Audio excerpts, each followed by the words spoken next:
I'm Jesse McAnally. And I'm Andrew DeWolf. And welcome to Musicals with Cheese, a podcast where I try to get Andrew to like musical theater. And Andrew, can you believe it? We have a returning guest for her third time around. I am Third time around. Third time. She's 2 away from getting a free plate of cheese. 2 away from a free plate of cheese. She's getting up there in the numbers. Andrew, please join me in welcoming the host of Tell Me on a Sunday podcast and the star and writer of To Free a Mockingbird, streaming for a small fee starting September 11th. It's Grace Aki! A small nominal fee. It's cheaper than a coffee, to be frank with you. It really was cheap. I've already paid for it. Well, worth it too. Thanks. Yeah. I mean, that's the great thing about who I'm doing it with is through She ATL is that like the money goes to this great foundation and then also like somewhat to me, which is like dope as a writer and an artist. Like I was like, hold on, I'm gonna get paid, and they're like, for sure. And I was like, but like for real? And they're like, yeah, that's like why we do this. In exposure. I'm confused. Well, no, especially like, you know, any of these contests and stuff, because I submitted my writing and it's the first time I've ever been selected as a writer for anything. And I was like, wait, like you just wanted it based on like the words I wrote? And they were like, yeah. And I was like, still don't get it. Like I'm still like, it's like fully, are you sure? So I'm really excited that I'm getting paid as a writer. Like, hello, let's go. Well, I'll tell you this. I'm not shocked in any way whatsoever. This is just, it was common. Like I knew that like big things are coming for Grace Aki, and this is just the start of it. I'm so glad you still talk to us, to be honest, because really, you're just gonna rise that star, and we're just gonna be like looking at you down here in our cheese lair. I'm a big fan of Musicals with Cheese. I'm a big fan of how you guys just operate as human beings and also as creatives, and the way this show has morphed. Now, I mean, I've been so fortunate to be on a couple of episodes, but like watching how it's progressed and how it's evolved so much. I mean, you guys started off like batting at 1,000 anyways, but like the way it's moving. I'm just saying it's good. I mean, there's a reason you have such a rich and beautiful fan base is because of the relationships you built. So, I mean, don't sell yourself short. I'll be back. We hope so. All right, Grace. This was a very last minute step in, and I am just so happy we were able to make this work. What are we talking about today? To be frank, before they do this, before they even say this, you. Let's be very fucking clear. What is it, Grace? Here's what happened. We all, at the same moment in history and space and time continuum, watched this particular piece that we are about to discuss at the same time. We all posted on Twitter, and then I was like, we were DMing, and I was like, we gotta talk about this. So that's what happened. May we start? May we start? May we start? Cue the music, Bree. So may we start. So may we start. So may we start. It's time to start. It's time to start. So may we start. So may we start. It's time to start.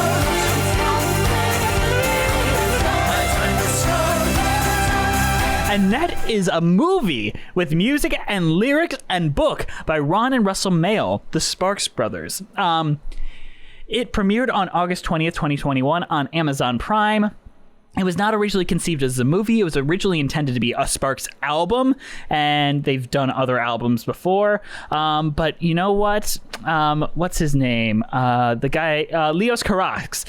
He saw Sparks, and he was like, you know what? I want to turn that album into a movie, wholesale, no changes. And that's where we are today. And this is Leos Carax's second feature film after Holy Motors, which is another insane film altogether. But the plot of Annette is, according to their press release, Los Angeles nowadays. Henry is a stand-up comedian with a fierce humor. I mean, humor, quotation marks. And an internationally renowned opera singer. Together, under the spotlight, they form a happy and glamorous couple. The birth of their first child, Annette, a mysterious girl with an exceptional destiny, will turn their lives upside down. That is like the worst, like, that plot description. Does not describe anything that happens. No. I was about to say that is the most misleading thing I've heard ever. That's not even, like, I guess the characters are in there. That's about all you got. He is technically a comedian. I mean, they left out his last name, which is the stupidest part of his name, Henry McHenry. I think Oh it's my God, I didn't even clock it. Stage name. I think it's a stage name. It doesn't matter. It's a stupid name. But his stage name is the Ape of God, so... Yeah, Henry McHenry, the Ape of God. This movie is full of... okay.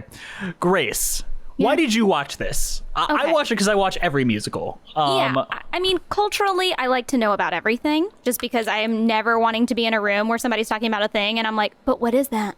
Like, I love ingesting all theater, all movies, all pieces of culture. And so I saw a lot of my film Twitter friends lighting up about this about a month ago when they were seeing it at festivals. Yes. And so they would not stop talking about Adam Driver eating pussy and then singing. And I was like, well, whatever that is what I'm going to watch. So I watched it because I saw that it was out on Amazon. I couldn't believe it was already out. And so I sat down with my mother for 2.5 hours. No! Yes. No! Yes. Not your mother. Yeah, famously, I've watched the worst mother-daughter movies with her. I've watched Black Swan with her in the theater. I watched this. And so, yeah, I sat down because it literally popped up on Amazon. And I was like, oh my God, I've been waiting to see this because I've been hearing all about it. So that's why that happened to me. That makes sense. So you and I had this moment. I was gonna watch it with my girlfriend, basically at gunpoint, because she loves Adam Driver. Who had the gun? I had the gun. Like, hey, watch this with me. Come on, you love me. But she loves Adam Driver, and I was like, it's gonna be this weird artsy thing. She's like, I know for a fact I'm gonna hate this, and I was like, come on, please. And at the end of the first song, she's like, I hate this, and I'm starting to hate you for making me watch this. And then by the time we hit the end of his second stand-up set, she was just on her phone looking at Am I the Asshole threads on Reddit. She had just tapped out of the movie. Okay, those stand-up sections are painful. That's my opinion. Yes, he is evil. Andrew, will you do us the honor of doing your best to describe the plot of Annette to us? Oh, good Lord, why do I have to do this? Because it's Oh, I funniest want to when hear it too. Yeah, it's funniest when I make you do it. Okay, I mean, do we even talk about the opening song? Because I think that's not related. It's a in a great. I wish meaningful way. more movies did that. We'll talk about it in the song section, though. I think it's maybe the best part of the whole thing, but it's I will not disagree with relevant. you because I have a lot of opinions later, but I actually fully agree with that statement. I'm glad that you said it because I actually felt the exact same way. I thought it was the best part of the film.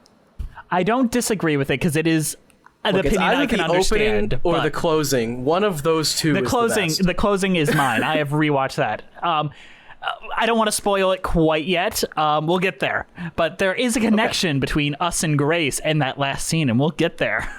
I'm about to spoil everything. Let's go. so- If you don't want to see if you want to see the movie, spoils, I guess, but you basically know what this movie is by minute 15.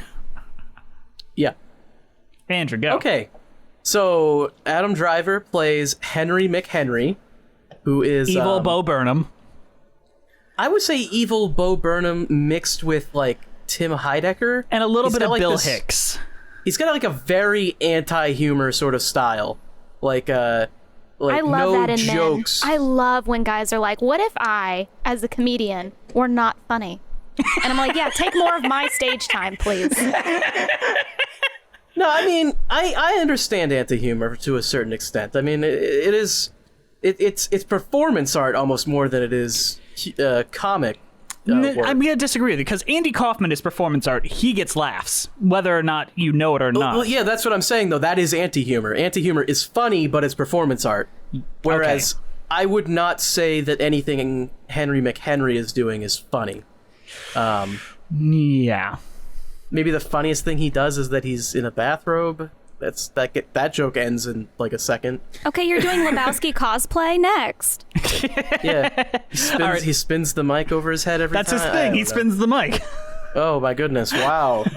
I'll be doing that wacky- this Saturday in my show, just for Do you it. guys. Please do that.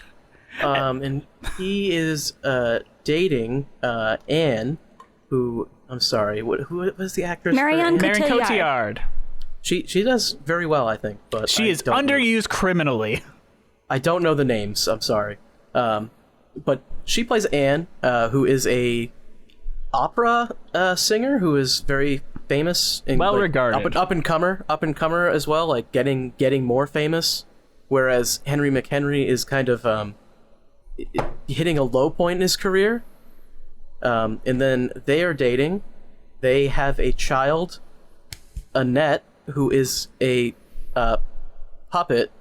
Literally, a physical, practical puppet.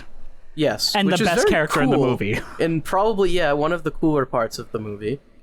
Henry McHenry makes a very long and drawn-out joke about how he tickles his wife to death. Joke, because it's not funny. It's not really supposed to be funny, I think, in the context of the movie either, so I don't know why they decided to make that like a 5-minute long scene. But that was painful. And that's like the end of his career, basically. So then they decide, like, let's go out on a boat. Like To rekindle our relationship. I remember. And then they decide, let's go out on a boat.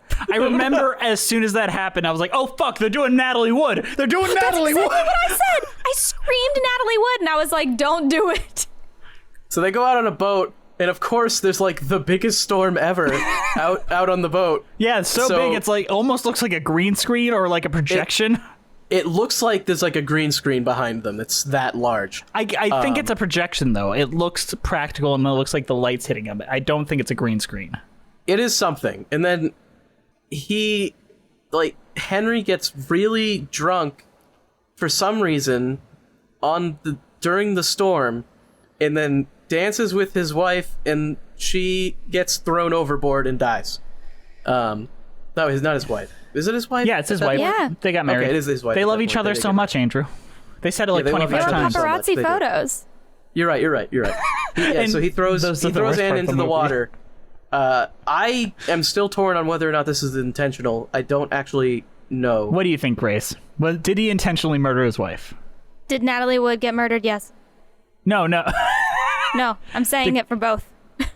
Did Christopher Walken Christopher do it? Walken murdered both of them. Marianne could tell you. I can't get There was actually sued. No, there I was don't a know. there was a Driver. sniper. Don't be doing that. There was a sniper on the roof. We didn't see it. JFK's head. JFK wasn't shot. His head just does that. Yeah, it's that's okay. That's something. All right, moving on.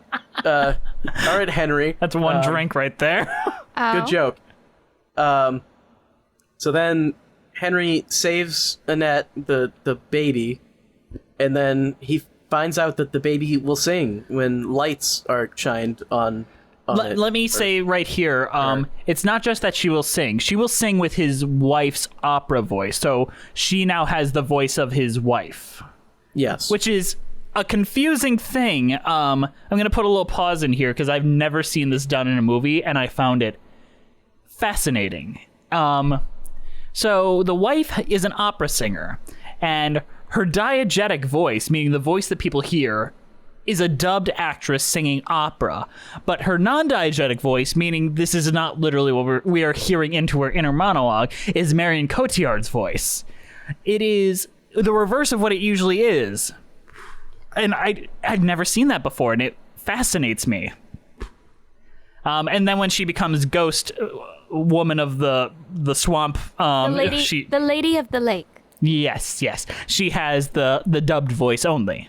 It's It fascinating. reminded me of that. What was that one movie where the people get buried in the sand and then they come back and Soylent Green. they're haunting Ted Danson? Oh, Is you're it Ted talking Danson? about Creepshow. Yeah, Creepshow. It reminded me of that. I love Creepshow. Creepshow's great. Continue with your plot synopsis. I just wanted to bring that up because I had never seen that before, and I find that as a film choice fascinating. Okay, where were we? Oh yeah. So then he decides, oh shoot, this baby sings, and I don't have any skills at all, like at all, like even as a comedian. So I need a way to make money. What if I just exploit my child being able to sing to get rich? And so he does that with this guy who used to accompany Anne. And then eventually he finds out that the accompanist thinks that that Annette is actually his baby. And Because so they he used to have murders a the- fling. They used to Yeah. be a something. And He then used she to be on started The Big dating Bang Henry Theory. McHenry. Yep. So then Henry is like, oh, okay, well, I don't want to lose this baby that I'm making a bunch of money off of, and you're going to take her from me, so I'm going to murder you. So then he drowns him in the pool, and Annette sees the whole thing. The little baby's like, oh, I saw it all. So then they go to the Super Bowl, and at the Super Bowl halftime show, the baby won't sing, and the baby's like, my dad killed people. And then he goes to prison, and then the baby comes in and is like, you can't love me, and also I'm not a puppet anymore. And then the movie ends. All right, that is brilliant. Great job, Andrew. That was a very good job. I think I did it pretty well. I think That I is covered all of it. better than any Wikipedia article. Let me tell you that. I feel like I covered all of the bases. You did. Yeah. Now it's time to ask the question that I've been avoiding. Do we like this movie? I think that My the gut question is yes. of saying, do we like it, means would we want to watch it again?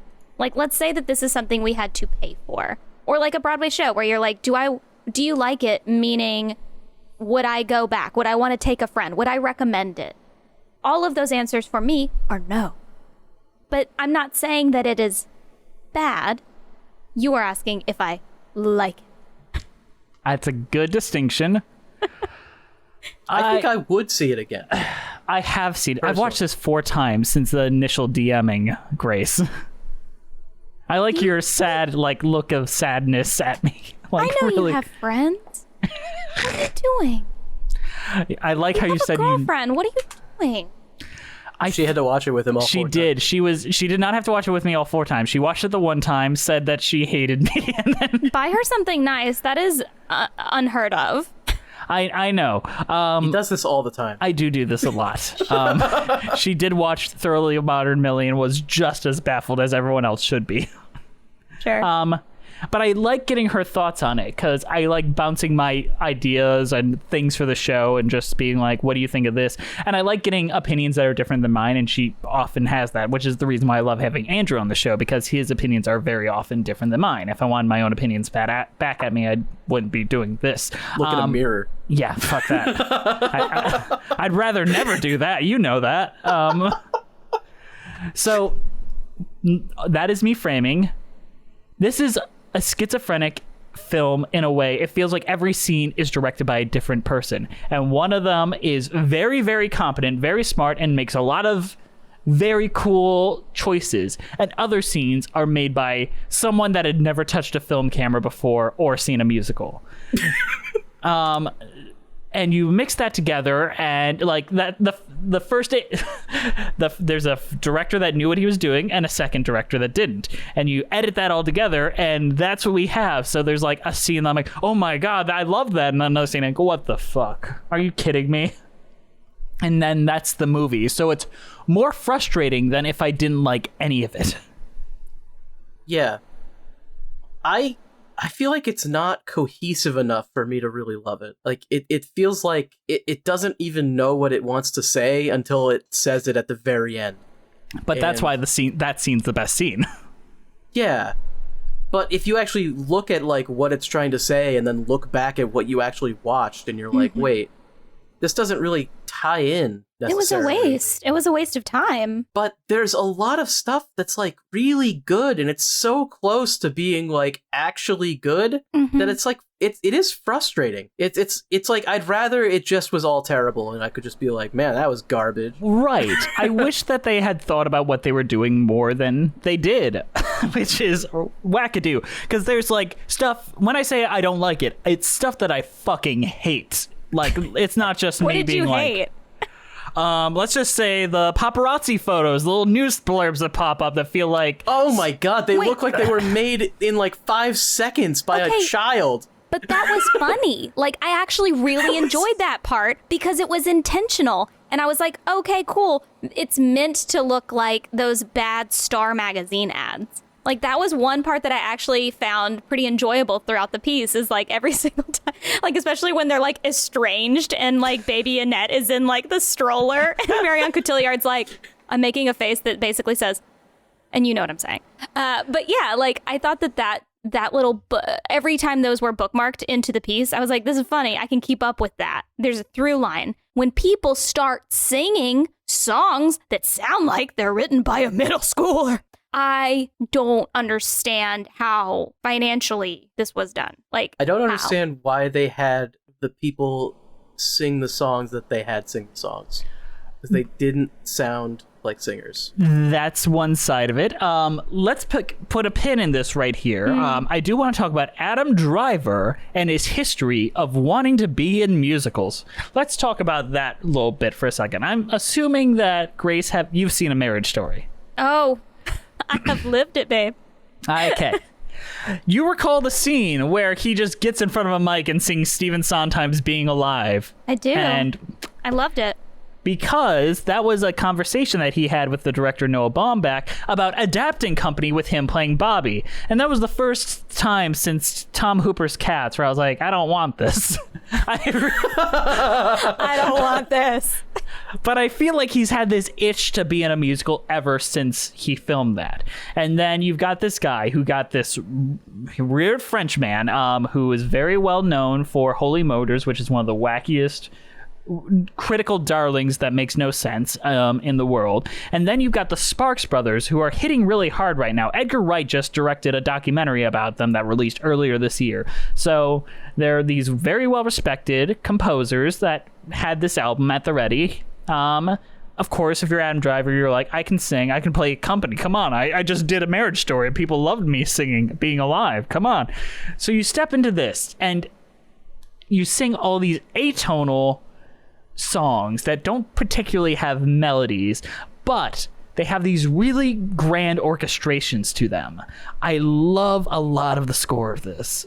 I don't think that the actors sell it, with a few exceptions, like Marion Cotillard's forest scene while she's performing the opera is probably one of my favorite musical sequences on film since Moulin Rouge, probably like one of the best scenes like that.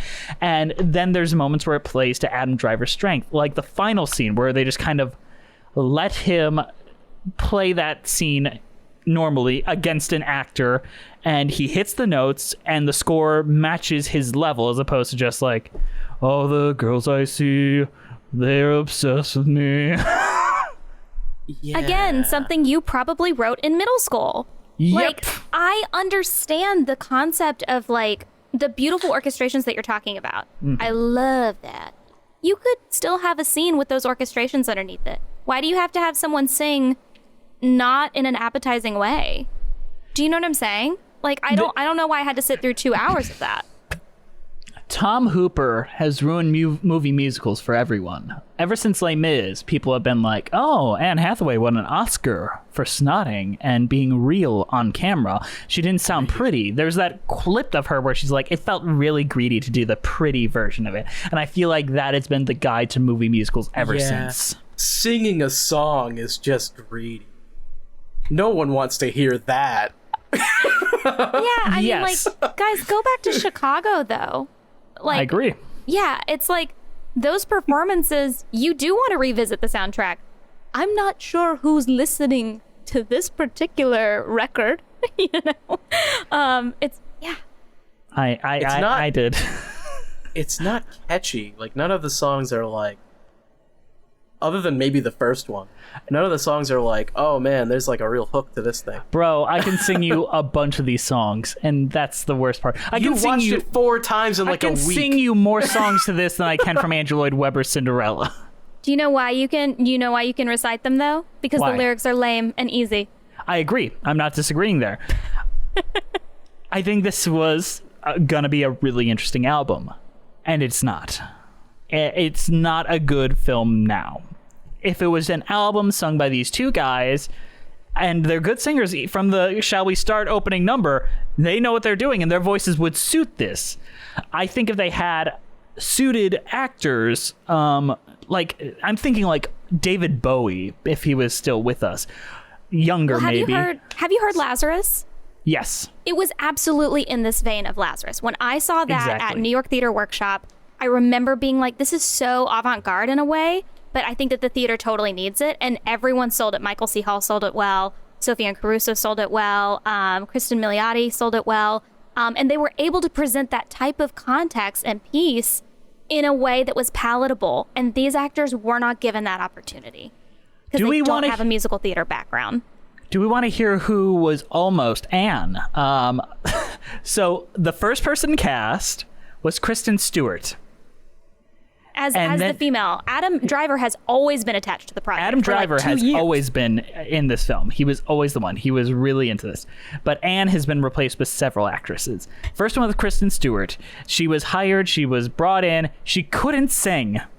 I'm trying to figure out how bad her voice must have been that it's like they had to cut her. They had to cut her out. Am I crazy though? Wasn't she in the Runaways movie? Yeah. Where she played like Joan Jett or something? She Am did. I insane? Okay. Well then what? I'm just telling you what the thing. She was then replaced with Michelle Williams, who would have sold it. She's not got like the best voice in the world, but she would have sold these songs fairly well, especially if they had kept the dubbed actress playing the opera version of herself. I'm just saying, guys, I saw her in Cabaret. Holy shit. And then her also in, what is This is the Greatest Show. She's fine in that. Yeah, she's fine. Honestly? She would have been like this, not given much to do and left to dry. And then we came down to Marion Cotillard, who is fine.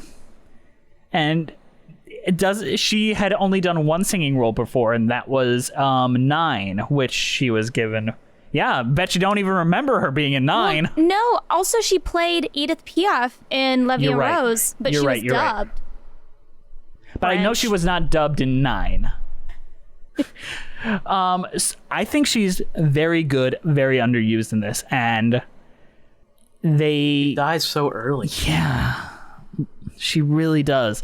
But I know you guys are big, like, it doesn't even come to a point until the end scene. They do, you kind of have to watch it a second time, but they do put a lot of sprinkles in there for you to kind of get that point in. It's way too subtle, especially when you have Marion Cotillard, who is not a trained singer, and English is not her first language, having to deliver a lot of like that subtextual point in her one song where she's like peeing and smoking and all that. I love that vibe. I was like, I would watch that on loop. I get it.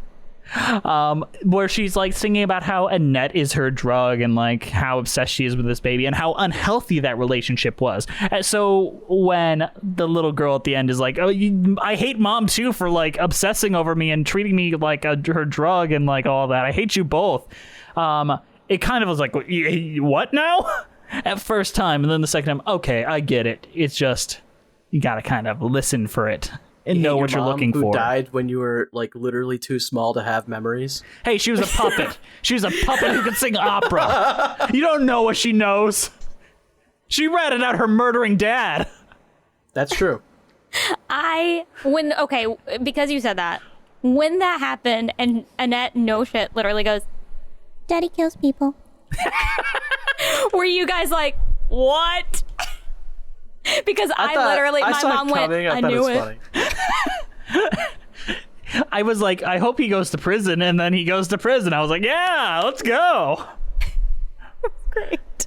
It was great because there's so much build up to it. Like they give you 3 false starts of like her about to say or do something. Please be patient. Baby Annette is a baby after all. She is a puppet. And then he like swears about her. He's like, when is she gonna start? My God. Fucking bitch. And she's literally on Pride Rock about to sing. It's like lit. She was brought in by drones. She looked like she was standing on one of those Sims pieces that goes above the head. Yes. Yes. Yes. Okay, so I asked Jess this, and I need to see maybe if you have a better answer. What does the apple mean? Well, Grace, you answer, but No, I don't know. I want you guys to weigh in because maybe I'll have an opinion afterwards. But I don't. Okay, so. And does the banana relate to it, or is the banana just he's an ape? That's it. I think the banana is just because he's an ape, and then I think this is what my girlfriend's theory was, and I liked it. She's like, is she like Snow White and Apple because she keeps dying on stage and coming back to life? and then she eventually is just kind of destined to die, which is kind of her repeating cycle. I think that's a really good take. Because her hair does kind of look Snow Whitey throughout, and it is a wig, as we see in the opening number.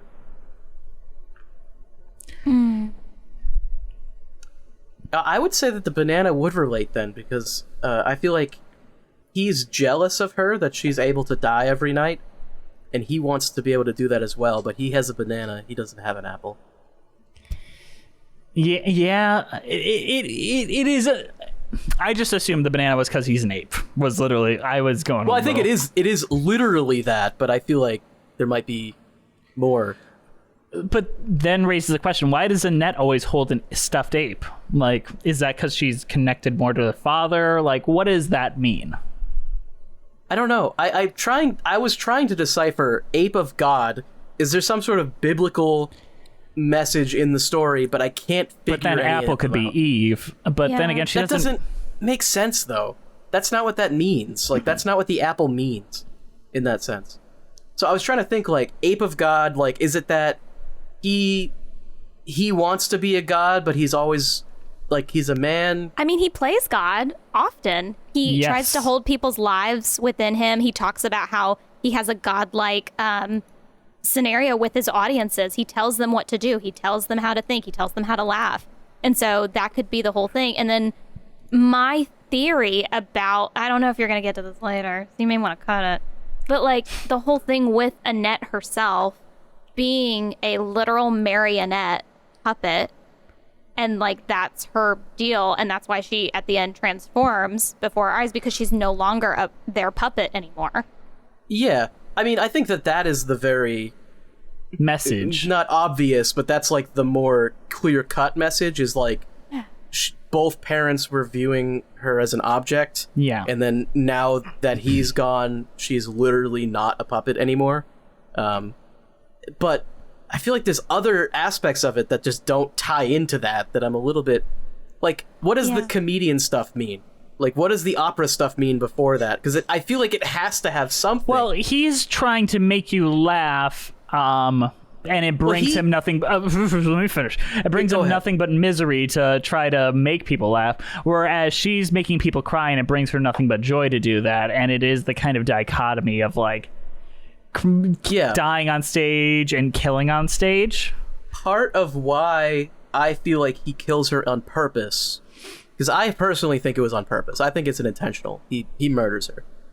I think the message with it is, as a comedian who is like miserable, he is very upset at the fact that his wife can make other people feel the way that he actually feels, but he can never make other people feel that way. He can only make them laugh.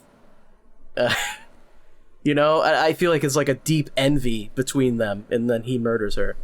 Mm-hmm. What do you think the director's opinion on comedians and opera singers are? Like, that's more, what is the artistic impression that he wants to think? I think he just looks down like, fucking Bo Burnham out here, like, being a monkey for people. Well, this is it's funny that it supposedly takes place in Los Angeles. Yes. Because no part of it at any point was I like, these people live in LA. Like, it's so European and so no French traffic at all. avant-garde. Yeah, that like, you know, I think that their understanding, if it's supposedly set in America, is like vastly different than what we consider like American comedy and American opera singers. It was a very strange choice. I don't know. Mm-hmm. I completely agree with that. We do not appreciate opera. We appreciate chuckles. Musicals. Yeah. We appreciate the musical comedy. Not opera with cheese, okay? I wish it was. Man, we'd actually cover some culture. Eventually we'll run out of musicals and it will have to be opera with cheese. All right. I mean, you're not wrong. But you know, before we move on to the final, like, preview section, I do want to talk about how this ties into our very first time having Grace on our show. So, the little girl that comes out and plays Annette in the final scene, you know where her first role ever was? Was she little Lulu? She was Lulu in Waitress.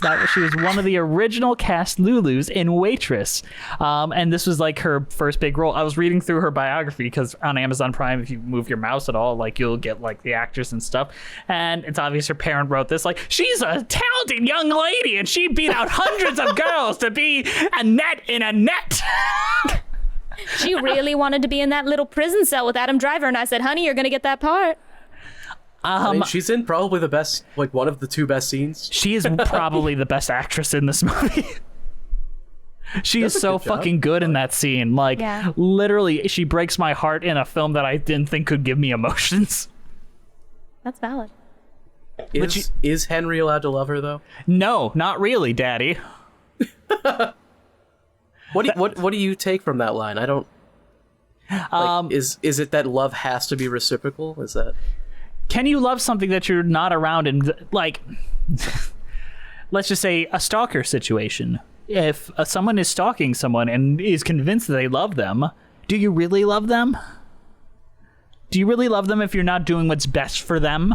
To quote Nora Ephron, you can love the idea of someone. But you can't actually love them unless they love you back. Yep. Speaking of people who love things, let's look at Breviews, where we usually compare our opinions to those of the New York theater critics, but I don't want to read no artsy-fartsy reviews of this movie, to be honest. Fuck that shit. They can eat my ass. Today, we're going to take a look at the Amazon reviews, because this did release solely on Amazon. And yeah. I can only imagine what your grandmother was going to think when she turned on Annette. Ooh, I'm hyped. It's time for previews. It's time for previews. All right, Andrew, how about you take the first review and... I'm ready. Let's go, Andrew. I'll read the next one. Title. Seriously? Worst movie I've ever seen. A 6-year-old could have written a better script in less than 24 hours. It's appallingly bad. Watched a few minutes, fast-forwarded several times to see if it would get better, but it was worse, if that's even possible. I would give it -10 stars if I could.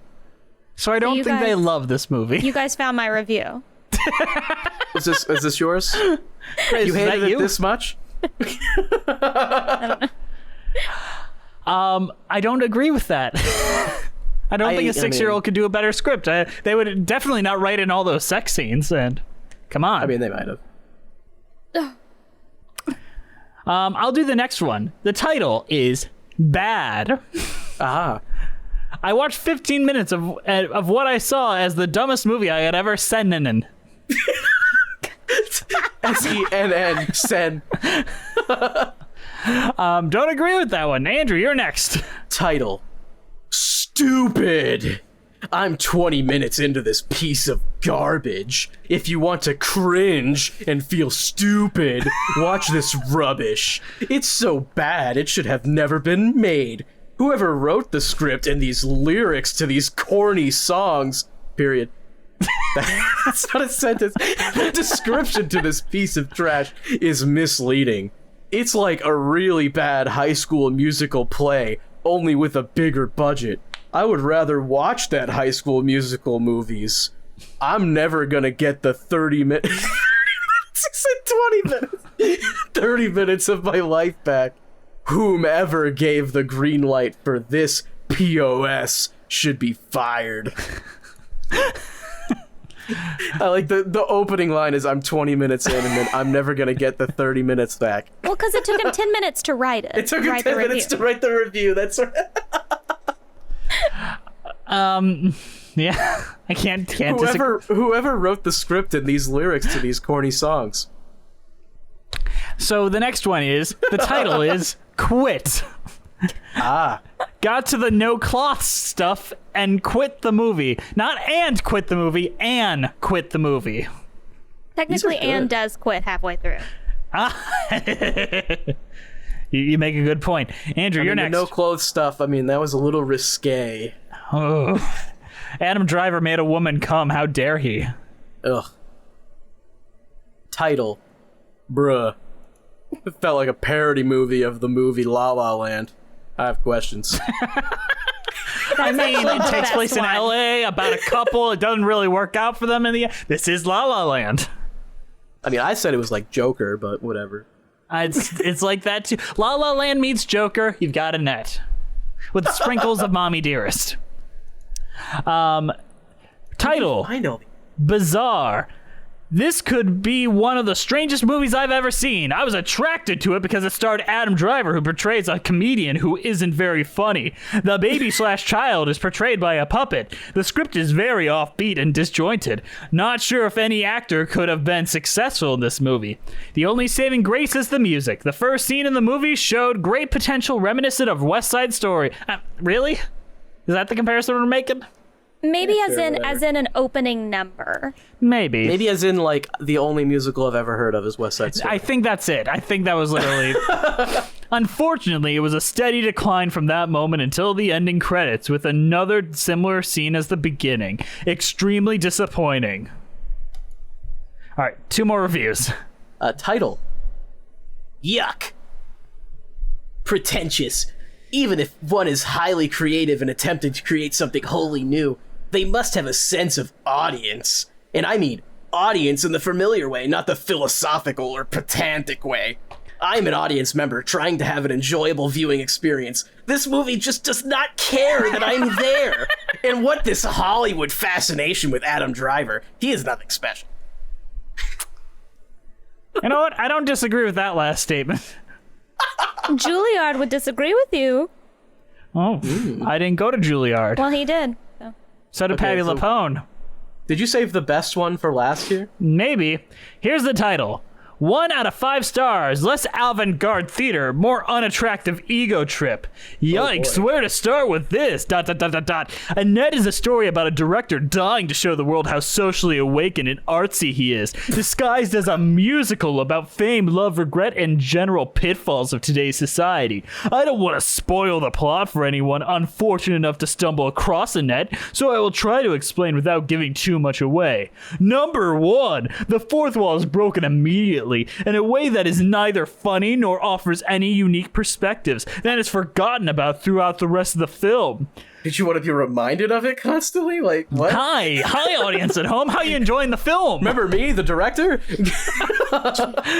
2, the dialogue and lyrics seem to have been written by a small child. This isn't carried out in some insightful way that lends gravity to the film. It's just lazy and repetitive and leaves you wondering if that's what you're actually hearing or if someone spiked your water. Number 3, this actually could have been a good movie if it wasn't so painstakingly obvious that the director stabbed himself in the foot at every artistic interpretative turn.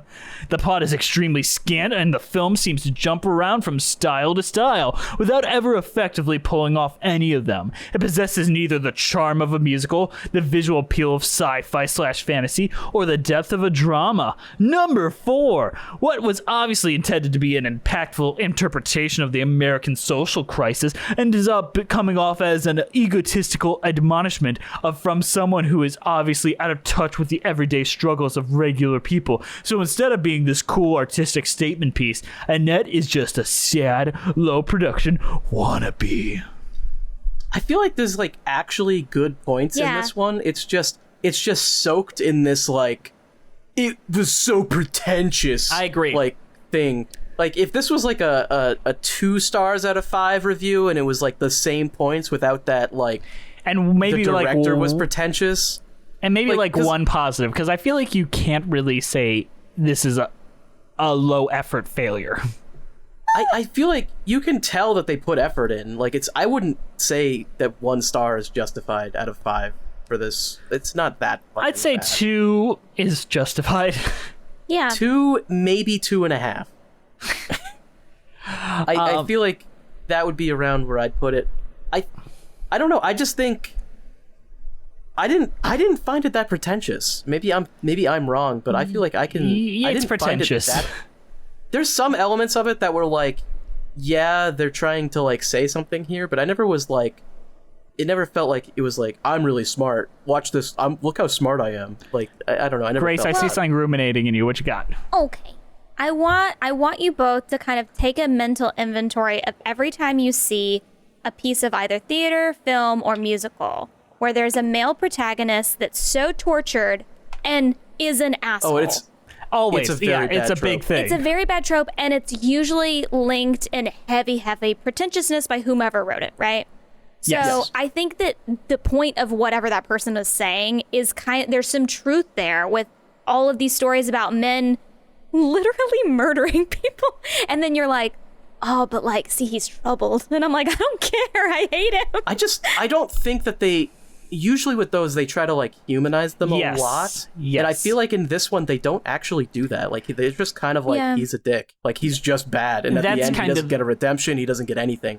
At the end, they're literally like, no one loves you and you can't love anyone. Yes, and they also give him the success and like the respect. Like, oh, he's just he's a terrible artist. He doesn't get any respect. They turn on him immediately. Then he has to abuse his daughter to get any claim to fame. Yeah, but And then at the end, his daughter is like, I don't even love you. right. I think giving him all that stage time, like you talked about earlier, with those like heavy monologues, feel really sappy and like heavy-handed of being like. I do think that those are the worst part of the movie. Yeah, which is bizarre because I know it's going to be on every theater kid's monologue list next year. When they're auditioning for colleges, you know they're going to be doing it, and I'm just going to be like, Don't do it. Yeah, It's they're bad. not. Those are like very, especially the second one is like super painful to sit through. It's just like, this is not good. Like, and I get that he's an asshole and like you're supposed to see it that way, but like we don't need this. I wish we had spent more with Anne doing her opera, because that's like one of my favorite scenes in the movie is her opera scene. I don't know. I understand it's an overused trope and that a lot of times it is very pretentious, but I feel like this actually genuinely does subvert it in a way. Mm-hmm. Like usually with those stories, they're like, oh, he's so tortured, but like, can't you see his side of things? Like, oh man. And then like they get some sort of like mild redemption at the end or something. I don't think that person would feel that way, nor I would, if this movie was an hour shorter. Agreed. Because it's That is true. so much of his screen time. And again, Adam Driver's an incredible. I really do like his work. I think he's a great actor. And I was so disappointed. And I realized I wasn't disappointed with him or Marion Cotillard or anybody else or the puppeteers. I was disappointed with the text. And essentially with you guys like reading all these reviews, I still double down on the fact that it really felt very juvenile in script and writing the book. I just... Maybe they shouldn't have relied on the composers to write the script as well. Yeah. I feel like there is something in here that would be really good, but it just did not. It didn't pan out at all. Although, all that being said, I would prefer this than Noah Baumbach directing Adam Driver in a film version of Company. I don't want that. Nope. If his wife, Greta Gerwig, did it, maybe. I still don't want Adam Driver as Bobby. I feel like Adam Driver to me just has too much of a villain feel to ever be like that sort of likable. character. Yeah, like even in this, like we're at the beginning, you're not entirely sure if he's supposed to be likable or not. It's like he's not likable.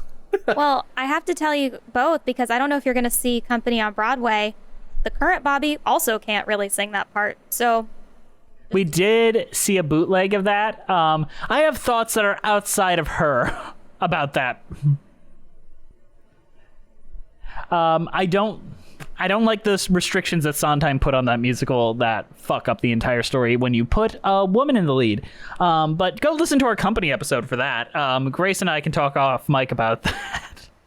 Because I don't want to spoil for those that just came here to hear about Annette. But you know what? I think it's time for a mid-show announcement, then we talk about some songs. Sure.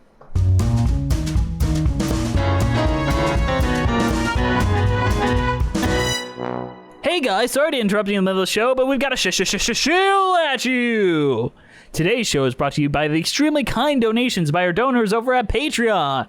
Patreon is a wonderful place where you can see us do a lot of cool things. We just did a commentary on Rent. We're doing a weekly podcast where me and our video editor, Liz Eston, are covering Schmigadoon and a lot of other stuff. You also have Patreon meetups. Hopefully we're going to have Grace on very soon. Or we just had Grace on for September. Yeah, Grace, we love you. We always want you to be on. You also get a lot of other things. There are episodes a day early and video episodes. And you can see how wonderful Grace looks right now. She oh my God, she's doing a back. Oh my God, where'd you get like that trapeze string? Oh, you're just flying all over the place. Oh my God, it's happening. It's literally happening. She just jumped out the window and flew right back. Oh, she's just legitimately flying now. Oh, she Daddy got hit kills by a people. bus. Are you all right? Oh my God, she's not breathing. Oh God, Grace! Grace! Grace! Oh, she's back. She's fine. She's Okay, good. she's fine. Never mind. It was a fake bus. Grace, do you have any last words? I can see it right on the tip of your lips. You just want to say, join their Patreon. I see it. Just come on, let it out. Daddy kills people. Join our Patreon.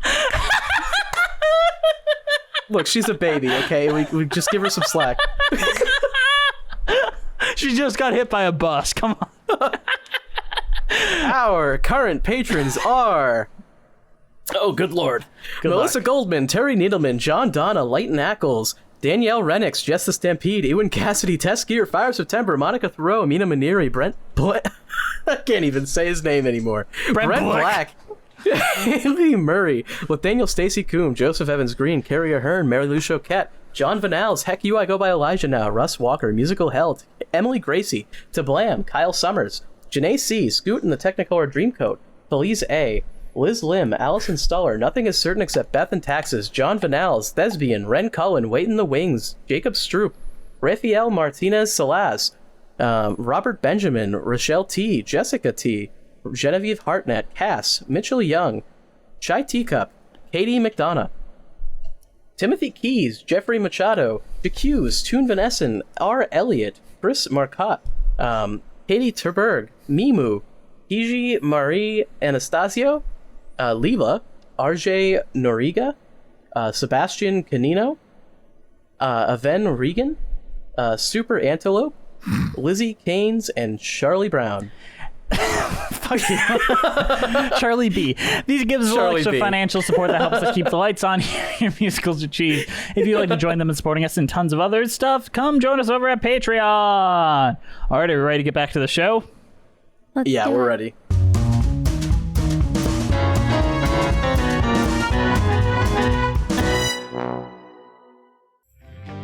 They hope that it goes the way it's supposed to go.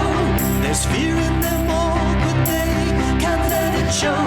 They're underprepared, but that may be enough.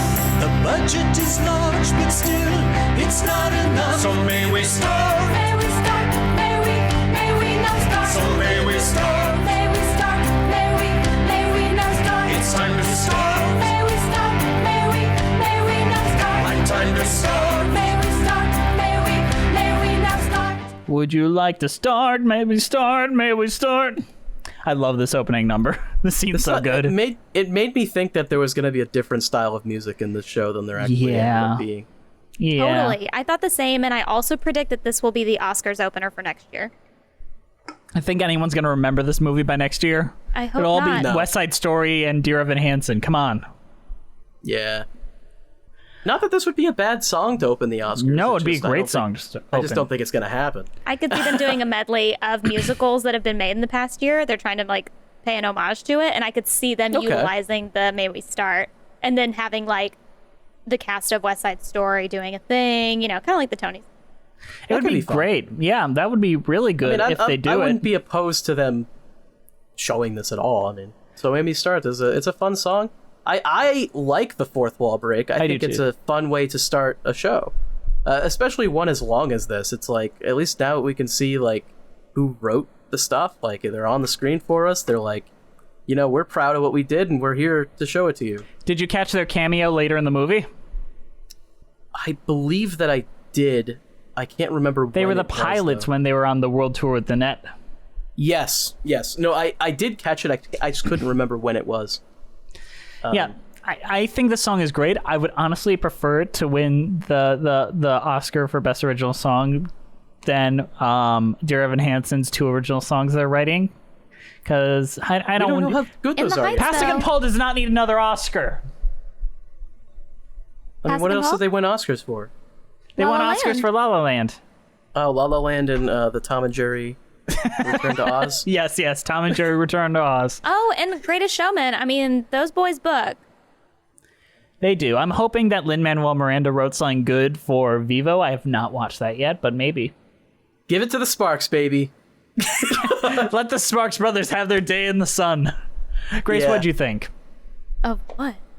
The song. I really enjoyed it. I thought that, again, like you guys just said, I thought it was going to be a representation of the rest of the film. I thought it was super fun, and I enjoyed kind of like everybody's stoic, strange, again, very like French film moment. Even like calling back to like the 90s era of, I'm going to say schizophrenic, and that is absolutely not what I meant. What? Oh my God. European, what? Not Czechoslovakian, not Icelandic. French New Wave. No, what is it? What country am I thinking of? Well, what Wow. is it that you're thinking of? Italian. No, another European. Or more like Scandinavian. Like everybody was from Norwegian. Sweden. Sorry, let me Sweden. do that. Okay, so it reminded me of like that 90s like Swedish rock movement. And Yes. like I thought, okay, I like the vibe. Let's go. And then they were like, what if we didn't do that for the rest of the thing? Yeah, like what if none of the other songs were at all like this one?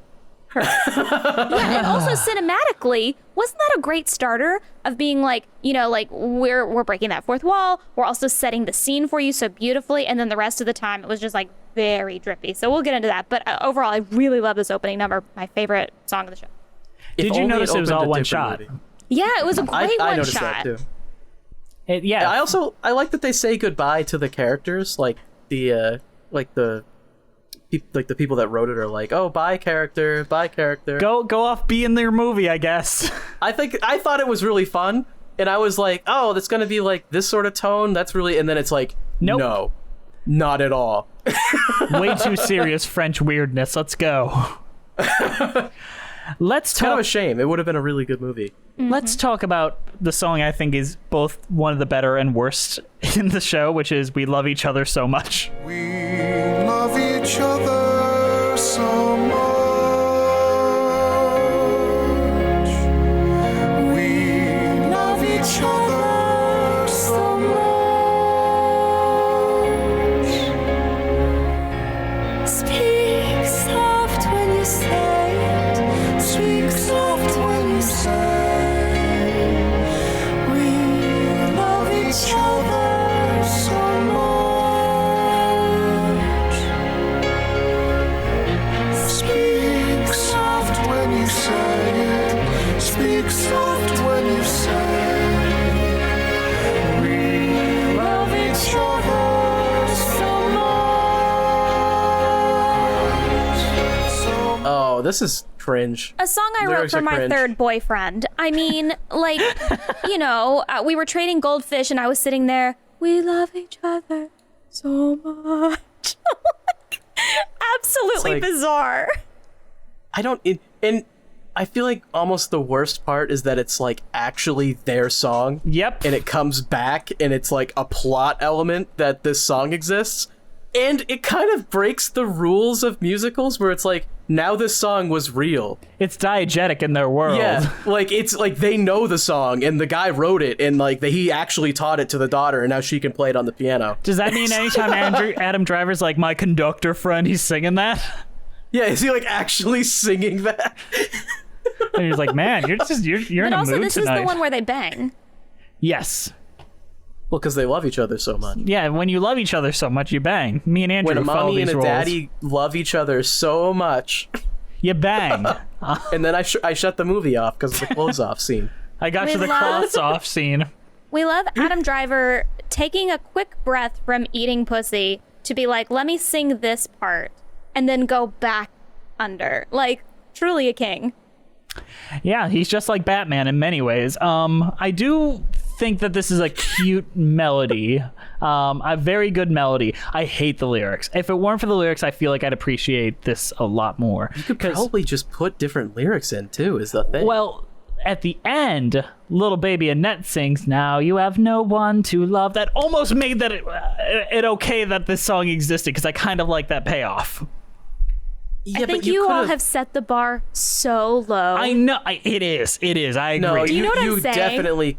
You could have still had that payoff without literally the lyrics being "We love each other so much." Oh, I agree. But Also, I like the like- melody. What? Talk about like wasted syllables in your melody. So much, really? 2 wasted syllables at the end of your lyrics? Like, come on. You couldn't have done anything else with that? Yeah, I guess not.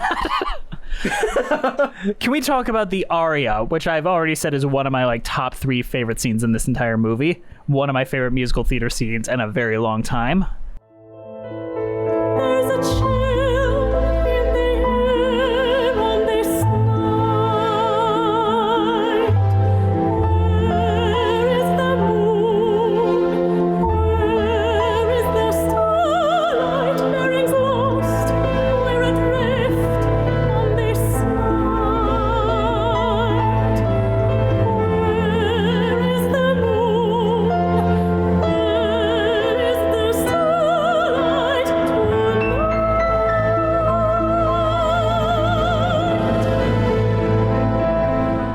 I love this. I like it a lot. Where it's just like, we're going to be a little theatery. We're going to open up the back of the theater and just reveal an actual forest. And we're going to have this little theatrical moment for a bit. It's like a little mini short film in the middle of this film that I enjoyed a lot. I wish it had meaning. I wish it had a point to be there.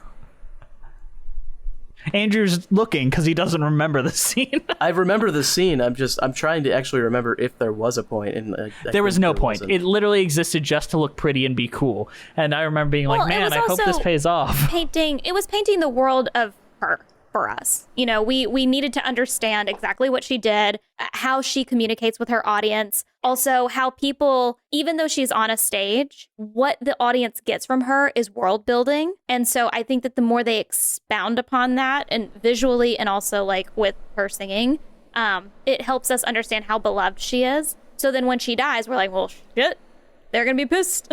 So yeah. I wish we had a payoff with Annette when she sang, where she had a similar kind of fantasy sequence where it shows Totally like agree. that voice affecting her in that same way. But we didn't. So it literally has no point. Yeah. Very cool scene. Yeah, I mean, you could tell they came up with a really cool idea and they're like, let's execute, but it's basically just a music video. It is. But it's a music video with opera music, Andrew. So Still a music video. yeah, it is. Speaking of still a music video, let's talk about Let's Waltz in the Storm. Henry, don't fool around. There's a storm, settle down. Careful, hey, what if we fell? No one could survive these swells. You're quite drunk, let's calm down. When we're safe, you can't be a clown. What has gotten into you? What has gotten into you? With this storm and this sea, I feel scared. Look at me. Comfort me. Hold me tight. Oh, what a terrible, terrible night. This is like barely a song, isn't it? Yep, but it's an important plot element, and it is the poster of the movie. Oh, right. I think this could have been way cooler, by the way. Like, Yep. cinematically, it could have been way cooler. I kept visualizing it based on the poster that they would utilize, like, a technique where they, like, had layered paper as the sea. Yes. And I was like, oh, what if they did it that way? You know, I don't know if you guys have ever seen Michelle Gondry's films, like, Yes. yeah, you know what I'm talking about? Of course I do. Yes, yes, Totally. yes. So, very much in that vibe. I thought they would lean in. They did not, and that's where I'll leave it. They just throw buckets of water at them, and they're like, storm! Projections! It's something. I mean, I don't know. It's simultaneous. This is a good representation of what I think is wrong with this movie. It's a gorgeous idea, like Waltzing in the Rain that ends, like, serious. However, they don't embrace the theatricality in the scene, but it's theatrical all around them, but they're playing it as if they're actually in a storm. if they had played it up more as like a theatrical experience as opposed to like, oh no, we're gonna die, it could have worked. But if they had played it like actual, like, oh my god, we're gonna die, and it wasn't just a weird projection backdrop, it could have worked that way. But they don't do either, so they half-assed both ways, and it just doesn't work. And then also, isn't in the end of the song, by that time Marianne is like the sea witch, right? That's in the next song, but in the end of the entire scene. Oh, got it. Okay, cool. Yeah, the sea I'll let you. witch thing, and I feel like that doesn't get a payoff either. It does in the courtroom. I think that's what the director wants you to think is the payoff, is the courtroom scene where she's Yeah, like, that's I not got a- my that's- revenge. Blah, ha, ha, ha, ha, ha. That's not a payoff. No, it isn't. No, she's got to haunt his dick while he's doing somebody else singing "We Love Each Other So Much." Like, that's really the payoff for me, and that doesn't happen. No, because he can't fall in love again because he sings droningly while going to clubs. And They one of also the could have had her. They could have had her look creepier as well. I agree. Yeah, I wanted her Creep- face Creep to Show did it better. disintegrate. Just a little. You need her like covered in like barnacles and like, you know, like her face Pirates of is, the like, Caribbean 2. Yes. She looks like she's been drowned and like waterlogged. Like, I don't know. There are two ways that you could have done the haunting ghost thing. You could either do it through Annette's voice being Anne's voice, which they do, or the sea witch thing, which they also do. And they do both, so neither work. Once again, not making up their minds. Speaking of a scene that I do think works, and I wish I had brought up earlier, but I didn't, it's the conductor scene, where the gentleman from the Big Bang Theory, that scene is just great. That scene is just wonderful. Like, okay, so the scene works, but I feel like the character is so underdeveloped and underwhelming that it's almost a waste that it was given to this character. Yep. You know what's funny? I actually really, every time he popped up on screen, I found myself enjoying the scene more. Yes. I don't know what it was. So I don't mean to like contradict what you're saying, but somehow I just kept enjoying like his relevancy in the story. And then when he was so when he's conducting and then he's like, also, we had an affair. I was like, yeah, go So, like, in. I kind of get it, but like his character, so he's only introduced, he does the song, the I'm an accompanist or whatever. And it almost feels like he is like very envious of Anne. But then later on, it's just like, oh no, he actually really loved her, like a lot. And like, he's super upset that she's dead. And it's like, that's not the impression that I got like the first time we saw you. I think that's why I they don't wanted to know. have it as a reveal, though. I agree with you, Yeah. but I think that they did it on purpose so that it would be like, oh, he loved her this whole time? No. And But like, everyone loved her. I don't know. Yeah. you did bring up a point to me off mic, Andrew, where I was like, he's supposed to be like the kind of the heart, the only one trying not to take advantage of Annette, but he does take advantage of Annette. Yeah, he's literally also involved with the like child slavery plan. Yeah, he is a very important element of that. So I don't think he thinks of it as using her, though. I mean, you can tell that he's just like addicted to carrying on Anne's legacy. So I have to say that I feel like, yes, he is complicit in the exploitation, but I also feel like he thinks he's doing something good by caring for her and being present in her life because he knows that dipshit McGee over here is like not doing it. McHenry. That's exactly what I said. I think it might tie into the core of it. Like, to him, she was also a puppet. Like, she was a puppet to everyone. Men suck. yeah, I think that's the thing is, I don't know if the director is aware of that's what the takeaway should be from this movie. We should DM I don't him. know. Yeah, I don't know if there's like a goal with this particular character outside of just he has to exist because otherwise no one will catch him for the murder.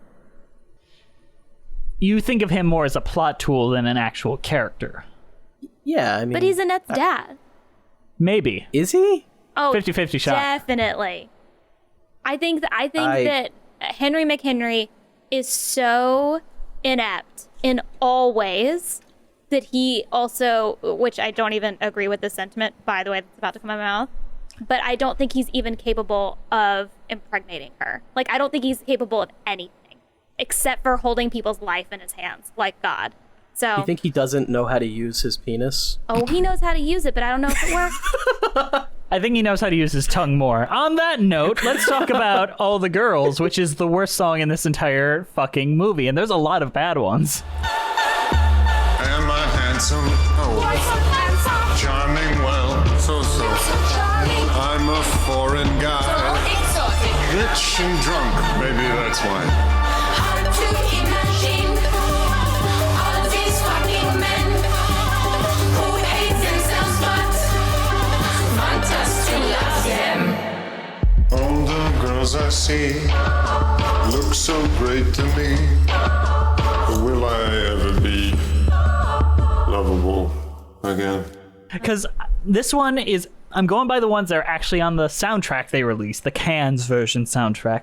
And I remember hearing this, I'm like, oh, this is just bad. This is just actively bad, as opposed to the rest of them where it's just kind of like, oh, that's not quite selling it, but the score is kind of doing a half job, and oh, this isn't quite there. This is just like bad on all fronts, where he's just sleepwalking through the song, sleepwalking through the club. All the girls I see, they don't love me. And it does nothing for me. It does nothing for the story. It shows that maybe he just can't find love again after Anne, which is, I don't give a shit. I don't give a shit if you find love. I don't give a shit if you get laid. I don't want to know nothing about you, ape of God. I mean, maybe the point is that he can't love anyone, and then the reveal at the end that he can't love anyone. Oh, okay. That's an interesting theory, but also fuck the song. I'm not saying the song is good. I'm just saying, like, that does seem like that would make sense. Like, Grace, he what do can't you love think? anyone. He can't love anyone. It was again repetitive. It was again juvenile. It was again a waste of my time. Wow. I can't disagree. Now for me to really embarrass myself and say Sympathy for the Abyss is one of my favorite songs, like, in a musical, written for an original musical film in a very long time. Okay. Can you remind me of this piece? I stood upon the cliffs, a deep abyss below. Compelled to look, I tried to fight it off. God knows I tried. This horrid urge to look below, but half horrified and half relieved, I cast my eyes toward the abyss. The dark abyss. I heard a ringing in my ears. I knew my death knell's ugly sound. The overbearing urge to gaze into the deep abyss, the haze. So strong the yearning for the fall, imagination strong, and reason song is weak and thin. We don't have long. This is the end scene between him and human Annette, Yes. where the lyrics really are good. The score really sells what's being sold here. The actress is giving a lot and doing a lot of hard work in this scene and nailing it. She is really, really selling this. And a lot of intricate lyrics that I don't even know if I'd be able to understand or comprehend, she is doing a great job with. Adam Driver's doing what he's best at and reacting to an intense situation, which is where I think he's really at his best, where he is trying to stay stone-faced but can't, which is a lot of actors' best takes. And it's really, really good. The makeup is not doing him any favors. There's another thing I want to bring up that I didn't bring up. What the fuck is that little birthmark on his face? What does that mean? Yeah, I don't it know. I started- didn't get that. It started during the night of the boat storm. Yes. That's when it started. So I felt like it was supposed to be like a constant reminder of like the insidiousness of like her staying with him. And it kept growing. If you notice, it kept growing Yes. as the piece kept going on. So I don't get it. It felt very... Oh, okay, that's a thing that I have to try to figure out what it means. But this scene is great. And when the puppet Annette became a girl, I gasped. Yeah. In both like horror because I'm gonna miss my puppet, but also like I was like, all right, show me that you're as good as that puppet. That puppet was the best actor in this movie, and she was great. yeah. And it broke the my team heart. of puppeteers were really fantastic in making sure that she was so present in all the scenes that she was in. But then having like live Annette for that song, I think was really, really beautiful. So I agree. I think that the very beginning and the very end, which should be solid pieces in any movie musical, really did land. It was unfortunate that there were 2.5 hours in between there. We got a good 20-minute movie with a point in here. Yeah, I think that you could make something decent out of this. It's just like they needed to shop it way more than they did. Like they needed to figure something out. It's a shame too. Like there, even in some of the worst songs, there's still some decent like cinematography in some of it. Like there's like good stuff throughout, and it just never reaches the point of like, wow, this is actually fully good. Yeah. I think that that's the kind of the difficulty that I have with the whole thing, right? Is that like you have all these hits and then so many misses that I'm like, Yes. okay, like the budget was insane for this. Like you can tell, you know, even locations, even though some parts were obviously like that Photoshop bit that you're talking about with like the fake paparazzi and even the bad green screen moment when they're on the bike and all that stuff. Like, but you have Marion Cotillard. You have Adam Driver. You have Baby Lulu. Like, what? A kid from Big Bang Theory. You know, he's making $1 million an episode. He's not cheap. I think that if we were to see this film with other actors that you don't know, you would be laughing the entire time because of the amount of like, yeah, again, like the lyrics just not being up to par with a lot of other produced musicals. Like, I just think that you would think that this was really bad. And I think that we give it a lot of credit because it looks really good and is being presented by people who don't churn out shit. Like, they do good work. So, Honestly, I think if we got actors I didn't know but they sang better, I might have liked it. I agree with that. That's where I was like, oh, yeah. maybe if I got John Gallagher Jr. in there as opposed to Adam Driver, he would have really I knocked my socks off. And I mean, I feel like giving it credit for how it looks as a movie, I mean, it is a visual medium, having it look really good is a good thing. I mean, that is something to give it credit for. But I get what Grace is saying where, I don't know. The thing is, The lyrics are generally terrible. I see it more as an album that was turned into a movie, and that's not the fault of the composers. They're like, I'm fine if you want to do that. If that's what you're doing, I want a cameo. I'm almost curious as to how this would have been as an album, though, because, I mean, you still have those bangers like We Love Each Other So Much, unchanged. Thing is, I'm sure it would have been like a 1.5 minute song as opposed to a 4-minute scene with sex and all that. I think that is another thing to take away from that, too. Like Anais Mitchell's concept album for Hadestown. It sounds different, but you can tell what's there. Like, you know. Right. So I'm very curious, like, if we were to go back and listen, being like, could you see a film in this? I don't know. I don't know if I could. They did do another film or another album musical, which was about Ingmar Bergman. I have not listened to that, but I hear it's okay. I'd be interested to see how that works and see, like, maybe this isn't the best way for us to hear Sparks music. Because I do like Sparks music. I've listened to some of their other stuff. I think it's pretty good. It's of the ilk of So May We Start more than the rest of it. You can tell But they're I, cool. I'm looking at the song list here, and I'm thinking about it as an album. Yeah. And I'm wondering, you know that part where the audience turns on him because he tells, like, a really bad joke? Yeah. If you look at the order of the songs, do you remember the song Six Women Have Come Forward? Yeah, Yes. where just women come forward. In a the dream. Me Too And thing. it's pointless. It's in a dream and it's pointless. Is it a dream, doesn't though? actually- Yes. Yeah, she because wakes they- up in the car. You're totally right. Yeah. Yeah. In the album version, that wouldn't have happened. And that song is immediately followed by the one where the audience turns on him. Can I ask this? When you guys watched it, that song, what was going through your mind?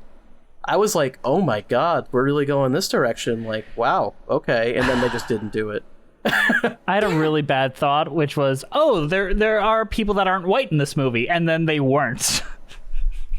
Yeah. Okay, but actually, though, does that mean the original intent of the album and the people who wrote it was six women come forward and then Henry McHenry gets in some big hot water for that?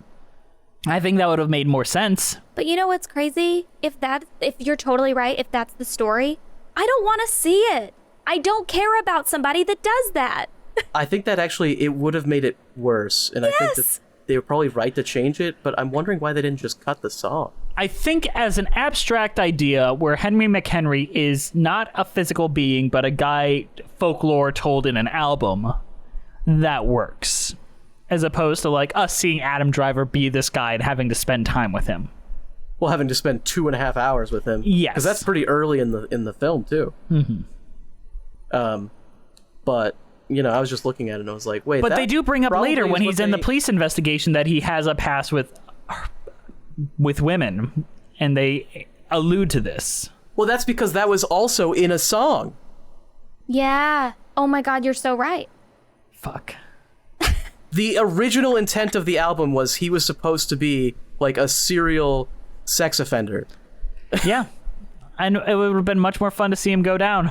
And I'm sure that he would have his intentions I don't know about fun. Fun to go down. But that is the weird thing, right? Is that you have to ask the intent of the creators. Like, sorry, are you trying to show a redemption arc for a serial abuser? Well, it's not a redemption It's definitely arc, not though. a redemption arc. Yeah, he literally goes from serial abuser to murderer to guy in prison who can't love anyone. But I feel like a lot of it is like explaining how he is a tortured person. I agree there. But is he tortured? I think he's just an asshole. I don't know. Like, Yeah, maybe you're right. I feel like we never actually get like a song that's like, here's why I do what I do. Okay, And, like, okay, It's okay. always just like, I'm bad. we Like, never if get an everything- introspective side of him, where we get introspective sides of both the conductor and Marion Cotillard. Yeah. So I feel like it's still not really a good story, and they still are playing into the trope. I don't think they're trying to redeem him in any way. Yeah. But I think that by giving him 2 hours and 45 minutes, they are doing that in a way. But you're totally right. Story-wise, they don't do that. I think they're doing it in like the fact that they have Adam Driver playing him, and like that's implicit in the fact that's like, oh, it's this famous guy that I like. Star Wars man. Yeah, I mean, Yeah. people probably did tune into this because they are fans of his. Yes. Or wanted to see him and they sing. probably were more likely to think like, oh, well, I mean, something has to be good about this guy because I mean, like, it's Adam Driver. Yeah, imagine if this was Kevin Spacey.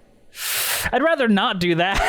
But I'm saying, you I mean, know we what don't I have to make it. We don't have to turn it into a true story. Oh, no. mean? May we start? We absolutely won't. Nope. Turn it off. The movie's over. All right. I do want to say, before we wrap this up, as a defense of Sparks, I think it probably would have worked better as an album. And while I think it's very blatantly clear that Sparks is not defending him, nor were they really going to put you in the place where you were with Henry McHenry, the director seems to be on his side, which is a problem.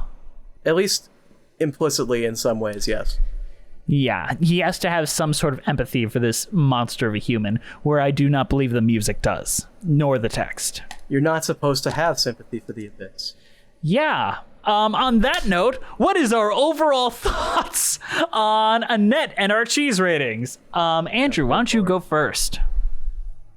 I mean, honestly, I can't say very much about this because once they got to the no clothes stuff, I turned it off. 20 minutes in, 30 minutes in. No, but I mean, I don't even know. I liked some of it, but yeah, it's way too freaking long, and like there is just so much to sit through. I don't know. If you found our discussion incredibly interesting and you're curious, and you already have Amazon Prime, maybe watch it. But like, I don't know if I would like go out of my way to spend money to see this again. I don't know. There's some good stuff. There's a lot of bad stuff. That's that. Jeez. I mean, okay. I guess as a cheese rating, I'll give it like a plate of cheese with like a bunch of different cheeses on it, but some of them are like just moldy. Like, you know, you got to pick through like different cheeses and some of them are Okay. not Like good. there's some like really gourmet high class cheese, and then you got Yes. like dog shit cheese in there. Yeah, you gotta- have like literal like this was like under my bed for 3 weeks. Fermenting. All right, Grace, what is your overall thoughts and your cheese rating? I'm gonna start with my cheese rating, and that is, I think it's like a sweaty cheese stick that you find in the bottom of your lunchbox, where you're like, oh, I didn't realize I packed myself a cheese stick, and then you pull it out and it's kind of wet, and you're like, oh, I mean, I'll try to like string some, you know, and then you end up just taking a bite more than you should have been eating, and it's like, shouldn't this have been chilled? And then you're like, well, no, my bag's been out for a little bit, and so you keep eating on it, and then somehow you've eaten the entire thing, and you're like, that was a mistake. And that's how I feel about this particular piece. I think it's meant for children like a cheese stick, but somehow naked people are involved.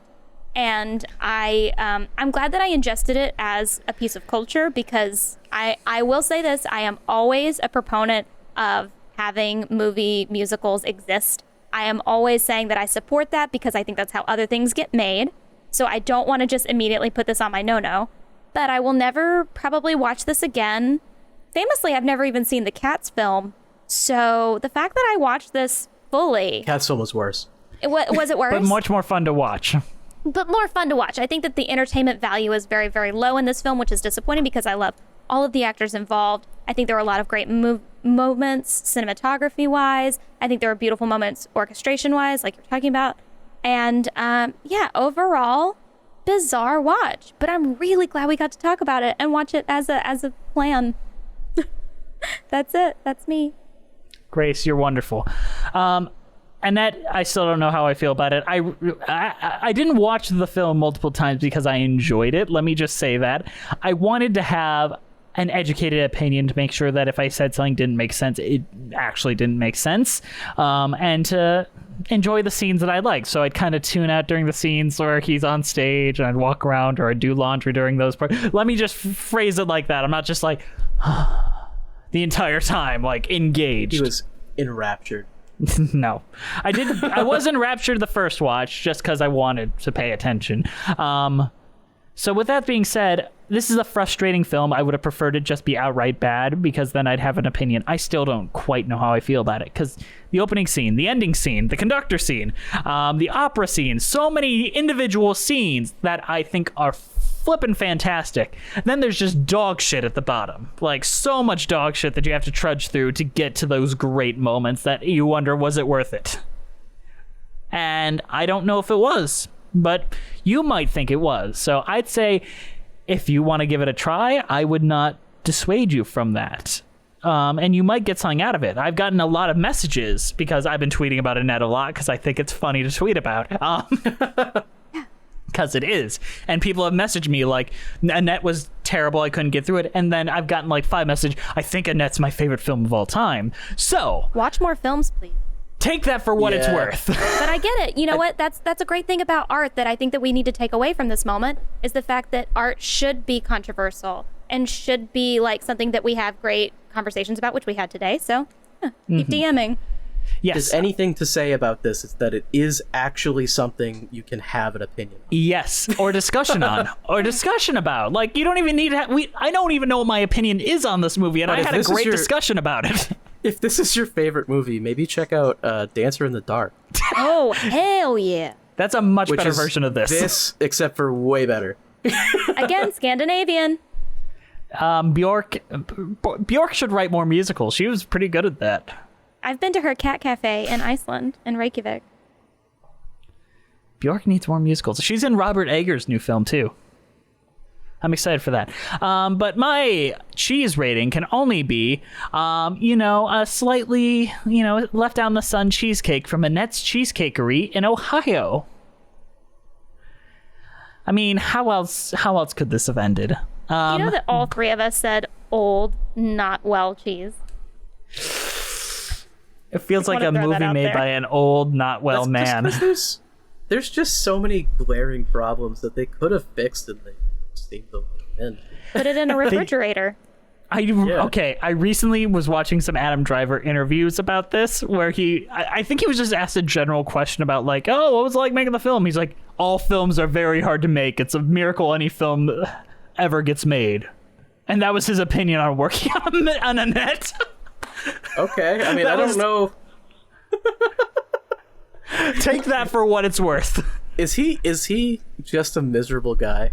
No, he's just a very private man that doesn't like people prying into his life, likes to keep his wife and his kid separate from his Hollywood life, and isn't going to waste time with some bullshit-ass explanation. I respect What was that. it like? What was it like? Oh, what do you think it was like? I stood in front of cameras all day. My God. I learned the songs, and then I sang the songs. Then I went home. Marion was nice. All right, bye. He's never even watched it. No, he is not. Because I know this because he never watched this film, and he yelled at someone for playing a clip of him singing Being Alive when he specifically asked them not to. Oh, wow. People are weird. Actors are weird. But I don't. you know, I will watch say his this: own I'm films not Adam ever? Driver, but I don't like watching myself or listening Yeah. to myself. I can't do it. That's why I have why do you somebody think I else don't edit for these me. anymore? Do what? Oh, the same comment as you. That's why I don't edit these anymore. Yep, I can't do it. All right. Well, we're speaking of editing this. We're pushing an hour and a half here. Yes, so we I think are. wrap it up. Grace, I know you've got a lot of things to promote. Promote them out for the world. Ah, cool. Well, depending on when this is airing, will my play? Can I talk about the play? Or Yes, it'll be airing the 10th. So it'll Oh, be the dope. day before. Awesome. Okay, so if you're listening to this on September 10th, when it is released, good for you. Thank you, Patreon people. But September 11th, a day we do remember, and also a day that my show begins streaming. It's starting September 11th through the 16th. You can get a ticket through the link in my bio if you follow me on Instagram, Twitter, @It's Grace Aki, my play, To Free a Mockingbird, that I've been working on for now, I guess, like 2.5 years. I've been workshopping it for a long time. I'm so fortunate to do it now, produced by She ATL in Atlanta. We're actually, as we're recording this, I'll be presenting and performing it on Saturday, but for you all listening, you will get to stream it from the comfort of your own home like you would any other comedy special. So please, please, please get a ticket to that. The organization is really great.